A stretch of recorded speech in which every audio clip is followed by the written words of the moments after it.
राजीव जी क्या कहना चाहते हैं? चुनाव है, चुनाव में क्या माहौल है, क्या मूड है जनता का? सर जनता का मूड तो वही है जो पहले था, 2019 में था। जो 2019 में जनता का मूड था, मोदी सरकार फिर एक बार, क्योंकि काम इतने हुए हैं देश में, जी काम इतने हुए हैं। देखो धारा 370 नंबर 1, जी कितने नेशनल हाईवे नंबर 2, जी राम जन्मभूमि नंबर 3 जी और Kashi corridor number 4, Mathura corridor की तैयारी चल रही है जी। जी। और क्या चाहिए जी हिंदुत्व के लिए? ये इतना बहुत है। 1947 से लेकर के 2014 तक जी कोई भी जय श्री राम का नारा लगाने के लिए राजनीतिक पार्टी तैयार नहीं थी। 2014 के बाद अब तो राहुल गांधी जी भी कहते जय सिया राम, उससे पहले तो कभी नहीं बोलते थे राहुल गांधी जय सिया राम।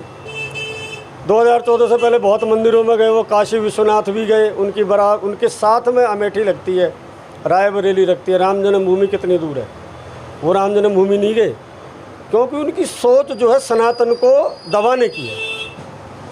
अगर ये जो कल दो अब समझौता हुआ है राम जन्मभूमि का, 1947 में बहुत छोटा सा काम था, ये हो सकता था समझौता, पर कितने बरस लग गए, 75 साल लग गए समझौते को निपटाने के लिए। तो इसके पीछे का रीज़न क्या है? जो सोच उनके दिमाग में है। और अब तो उनकी सोच बिल्कुल कम्युनिस्टवादी हो गई है। हिंदुत्व को लेकर के कभी भी उन्होंने किसी मंच से हिंदुत्व की बात की है तो बताओ? ये चुनाव लगभग खत्म होने जा रहा है। मंदिर मंदिर जाते हैं, जनेऊ दिखाते हैं, वो आदत है ना जिनकी, वो क्या सोचते हैं, हिंदू एक ऐसा मूर्ख प्राणी है, जनेऊ दिखाओगे तो तुम्हारी बात मान लेगा, वो राजी हो जाएगा भी हम भी हिंदू हैं। सबको पता होती है मैं कहाँ से हूँ, मेरी सबको पता है, बहुत सारे लोग जानते हैं मुझे मैं कहाँ से हूँ, सबको पता है राहुल गांधी के बारे में। अरे कुछ करो ना अपने दम पे, माता जी के दम पे, पिताजी के दम पे कर रहे हो। आप हमारे बच्चे, हम पढ़ाते लिखाते, हम सोचते हैं अपने दम पे बच्चा कुछ करेगा, और वो सारी ज़िंदगी मम्मी पापा का हाथ पकड़ के चलता रहेगा तो कैसे आगे बढ़ेगा?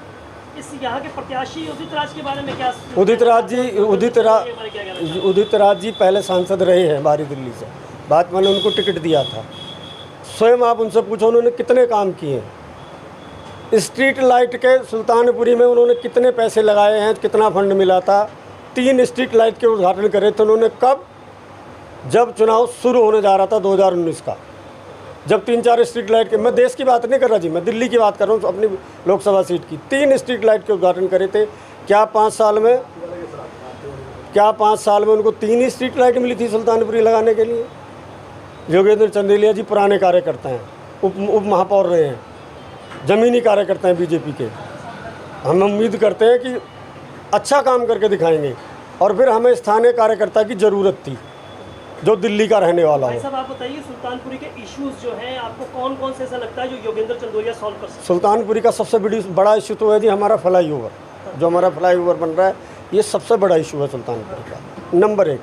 नंबर 2, सुल्तानपुरी की जो वर्तमान परिस्थिति है बड़ी ख़राब है जी। अभी यहाँ आम आदमी का MLA है, आम आदमी का काउंसलर है, कोई काम वर्क नहीं है यहाँ पर। सफाई का बुरा हाल है, कोई सुनने वाला नहीं है किसी की भी। और आप देखो पार्कों की हालत देखो, पार्क खराब है। हम हैं आम जनता, हमें क्या चाहिए? थोड़ी सी साफ़ सफाई हो, बसों की व्यवस्था अच्छी हो, टाइम से पार्क ठीक हो ताकि बच्चे घूम फिर लें, स्कूलों में पढ़ाई हो। भाई साहब केजरीवाल जी कहते हैं बहुत बड़ी बिल्डिंग बनाई है, बहुत बड़े स्कूल बनाए हैं। बिल्डिंग तो कोई भी बना देगा, मैं भी बहुत अच्छा घर बना सकता हूँ अपना। जब उस घर में रहने वाले ही नहीं होंगे तो उस घर का फ़ायदा क्या? कोई फ़ायदा है उसका? यहाँ साइंस की ज़रूरत है, यहाँ कॉमर्स की ज़रूरत है, यहाँ टेक्निक की ज़रूरत है, कुछ नहीं है। बिल्डिंग बना लेने से क्या है सब थोड़ी आने वाला है? स्कूल का इंफ्रास्ट्रक्चर ठीक नहीं है, स्कूल का टीचर्स वगैरह वहाँ पे वो प्रॉपर नहीं है। आप बिल्डिंग बना दो, बहुत अच्छी तकड़ी बना दो, और उस पर कुछ जब बच्चे नहीं पढ़ने वाले होंगे, ना मास्टर पढ़ाने वाला होगा, तो कैसे बात बनेगी बताओ? ज़रूरी है, इतना तो ज़रूरी है।